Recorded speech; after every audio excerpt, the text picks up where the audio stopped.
প্রিয় দর্শক, আমি এই মুহূর্তে যুক্ত হচ্ছি ঈশাননগরের যে মূল সড়কটি, ঠিক সড়কটি পাশে কিন্তু আমি দাঁড়িয়ে আছি। অর্থাৎ এই সড়কটি হচ্ছে ঈশাননগর থেকে শিমরাইল যে রাস্তাটি গিয়েছে, এই রাস্তাটিতে আমি দাঁড়িয়ে আছি।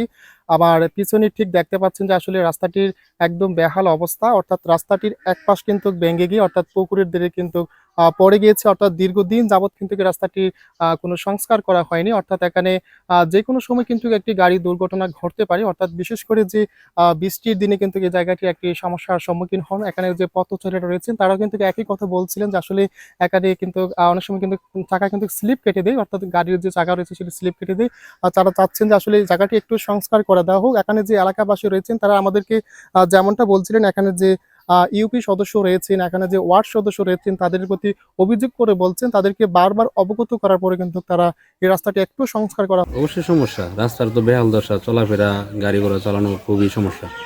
রাস্তাটি নতুন করে যদি একটু সংস্কার করে দেওয়া হয় তাহলে কিন্তু আগের যে পূর্ব যে রূপটা ছিল সেই রূপটি কিন্তু ফিরে পাবে। না হলে কিন্তু যেকোনো সময় কিন্তু একটি দুর্ঘটনা ঘটতে পারে।